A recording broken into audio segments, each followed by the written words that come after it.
یہ حد سے بڑھنا ہے۔ اسی طرح گناہ کی دعا مانگنا، رشتہ داروں سے تعلقات ٹوٹ جائیں اس کی دعا کرنا، اسی طرح اللہ سے کوئی حقیر چیز مانگنا اور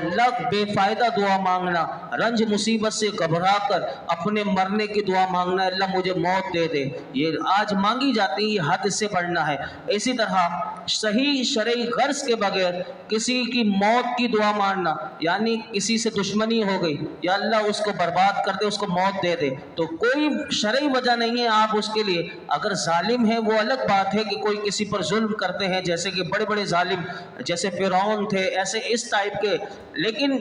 کہ صرف اپنی ذاتی دشمنی کی وجہ سے کسی کی بربادی کی اور موت کی دعا کرنا، یہ حد سے بڑھنا ہے۔ اسی طرح کسی مسلمان پر اللہ کا غضب نازل ہو، یہ دعا کرنا، یا اللہ کسی کو جہنم میں بھیجے، یہ دعا کرنا کہ اللہ تجھے جہنم میں ڈالے، یہ دعا بھی حد سے بڑھنا ہے۔ اسی طرح سب مسلمانوں کے سب گناہ بخشے جانے کی دعا کرنا، یہ بھی حد سے ہے، اور کافر کی مغفرت کی دعا مانگنا، یہ بھی حد سے بڑھنے میں ہے۔ اور کیا ہے، انشاءاللہ کل میں آپ کے سامنے اور بھی اللہ نے اگلی آیت میں بتایا کہ اب دعا مانگنی کیسے ہے۔ ایک تو پہلے آج ہم نے سن لیا دعا مانگنی ضرور ہے، لیکن مانگنے کا طریقہ بھی اللہ نے بتا دیا، یہ دو چیزوں کے بیلنس میں مانگنی ہے، وہ کل تو نہیں، انشاءاللہ پرسوں پیر والے دن، کیونکہ کل ہمارا درس حدیث کا پروگرام ہوگا ماہانہ، تو انشاءاللہ پیر والے دن ہم سماعت کریں گے۔ اللہ رب العالمین جو کچھ سنا اسے یاد رکھنے، سمجھنے، عمل کرنے کی توفیق عطا فرمائے۔